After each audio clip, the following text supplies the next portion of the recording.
Okay, thank you and welcome back. So today we'll be looking at average.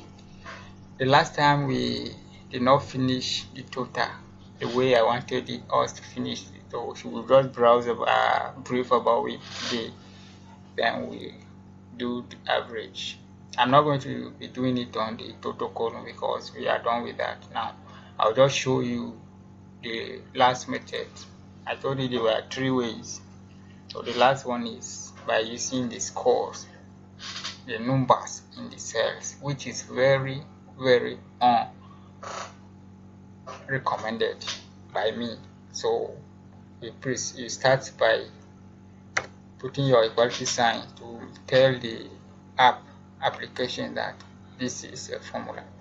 Now you write your operand. For English we have 67 plus math we have 67 plus chemistry we have 67 plus physics we have 78 plus agric we have 70,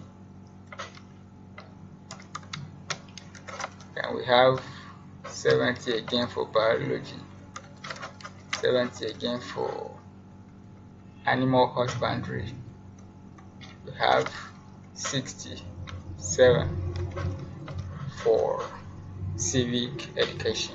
By hitting enter we get the same value, but we cannot drag it since we are using values, but you copy the same thing. It only evaluates if we use cell references. That is why cell referencing is the best method to use for calculation, and we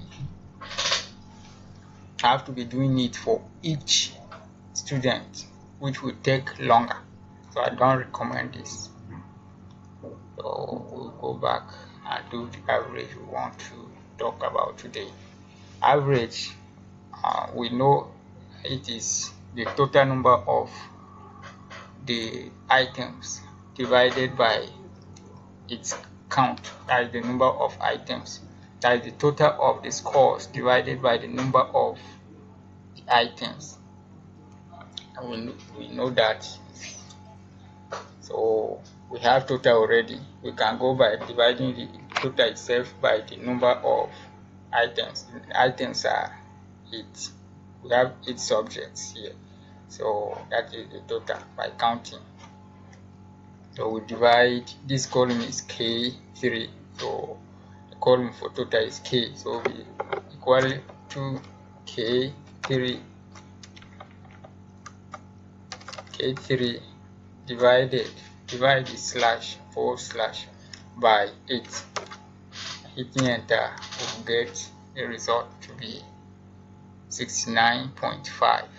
we'll drag it to have the rest of this for the rest of the students. Then we use increase decimal to adjust our decimal places to 2, or click once on the increase to adjust it. So that is that for average. Thank you for watching.